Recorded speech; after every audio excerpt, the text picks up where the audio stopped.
Émotions positives et bien-être au travail. Les émotions positives font du bien, certes. Mais au-delà, qu'en est-il ? Depuis plus de 10 ans, de nombreux chercheurs se sont penchés sur la question de l'importance des émotions positives au-delà du sentiment agréable qu'elles procurent. C'est-à-dire que la personne qui vit des émotions positives perçoit plus d'éléments de son environnement, à l'inverse des émotions négatives qui réduisent le champ de l'attention et amènent la personne à se focaliser sur des informations négatives. On a pu montrer par exemple qu'une personne anxieuse portait plus facilement son attention sur une menace.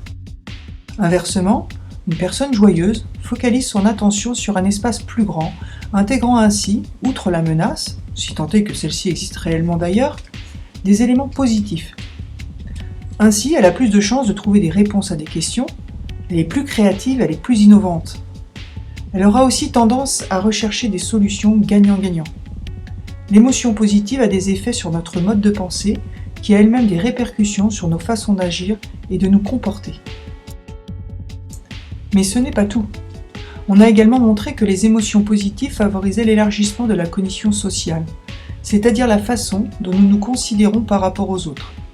Les personnes vivant des émotions positives développent ce que les chercheurs nomment l'expansion de soi, c'est-à-dire cette capacité à repérer des similarités entre soi et les autres. Et cela y compris en réduisant le biais intraracial favorisé par les différences physiques. On peut donc dire que si les émotions négatives sont nécessaires, car elles nous permettent de rester en vie, elles limitent notre champ de vision et nos possibilités d'action.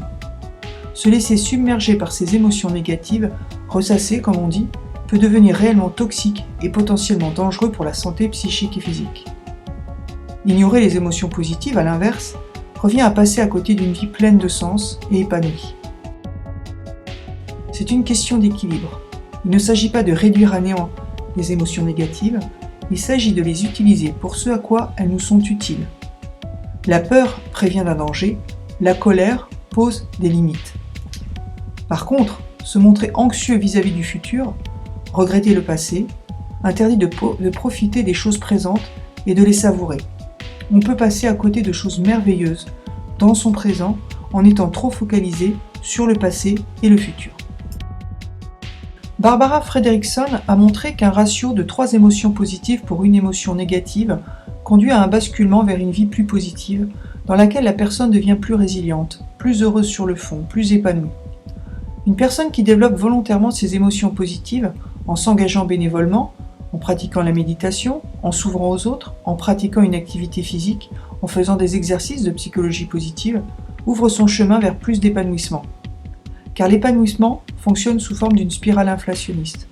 Plus je me sens bien, plus je ressens d'émotions positives, qui ouvrent mon champ de vision et favorisent ma créativité. Cette nouvelle façon de voir va de nouveau me procurer des émotions positives, etc. Sachant qu'il existe un point de basculement, un point de non-retour positif. Qu'en est-il plus précisément des émotions telles que la compassion, l'empathie, la gratitude, particulièrement sur le lieu du travail ? La compassion est une disposition à la perception et à la reconnaissance de la difficulté d'autrui, entraînant une réaction de solidarité. Les chercheurs ont montré l'impact favorable de la compassion sur la performance dans l'entreprise. Trouver des solutions ensemble pour générer le succès collectif crée un cercle vertueux où chacun a intérêt à aider son collègue au-delà de la satisfaction personnelle que chacun en retire.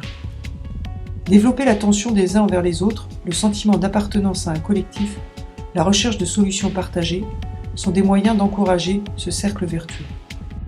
Le pardon.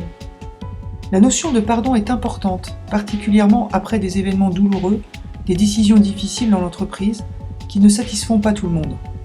Les conflits sociaux, les grèves par exemple, peuvent être suivis de sentiments rancuniers, de volonté de revanche. La déviance positive est une réponse plus propice pour retrouver le chemin de la croissance en recherchant des solutions créatives, innovantes, associant l'ensemble des collaborateurs. Cela n'empêche pas de marquer ses positions et à chaque acteur social de remplir son rôle par la suite. Le dialogue social repose sur des échanges parfois rudes, mais nécessaires pour avancer ensemble. La gratitude.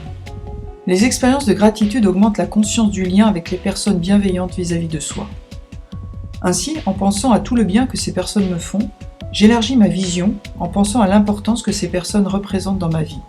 Cela renforce le sens et l'intensité de ce lien, ainsi que mes propres ressources internes. La santé mentale et physiologique, le fonctionnement cognitif, la performance au travail sont substantiellement supérieurs dans les collectifs où le sentiment de gratitude est important. Par ailleurs, on sait que la gratitude exprimée par une personne dans un groupe encourage les collègues à exprimer eux aussi leur gratitude, favorisant ainsi un cercle vertueux au sein du collectif de travail. Ainsi, des actes aussi banals que remercier, féliciter, dire sa gratitude ont un impact considérable sur la performance individuelle et collective.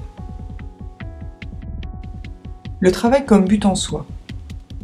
Apprécier son travail pour ce qu'il apporte en tant que tel a également un impact positif très fort, incluant la diminution du stress, de la dépression, du turnover, de l'absentéisme, du cynisme, et inversement augmentant la capacité d'effort, l'engagement, l'autonomie, le plaisir, le sentiment de vivre pleinement. Les personnes qui vivent pleinement leur travail sont moins attentives aux conditions matérielles dans lesquelles elles l'exercent, car elles sont davantage tournées vers la réalisation de leur but. Le rire et l'humour. Le rire est bon pour la santé. Il renforce le système immunitaire en général, les systèmes cardiovasculaires, respiratoires et digestifs. Il réduit le stress, contribue à améliorer le sommeil. Les émotions positives produites par le rire améliorent donc la santé en renforçant le système immunitaire. Le rire en tant que comportement est souvent associé à l'humour, construction cognitive. L'humour est utilisé par certaines personnes pour faire face au stress. Avoir recours à l'humour rend de meilleure humeur, génère donc des émotions positives et permet de mieux dépasser les difficultés. Sans compter que le rire est communicatif et que l'humour est souvent un acte de partage. Le rire et l'humour sont donc favorables à leur auteur, mais aussi à leur entourage. L'estime et l'admiration. Estimer et admirer de grands leaders est aussi source d'émotions positives, développant notre inspiration dans des périodes difficiles. Au travail, estimer ses collaborateurs, être fier de son entreprise, admirer les leaders est tout à fait favorable à la performance individuelle et collective. Émotions positives et résilience. Face à l'adversité, les individus résilients montrent une meilleure réaction, une capacité à rebondir et à développer une plus grande flexibilité pour s'adapter aux différentes situations stressantes de leur vie.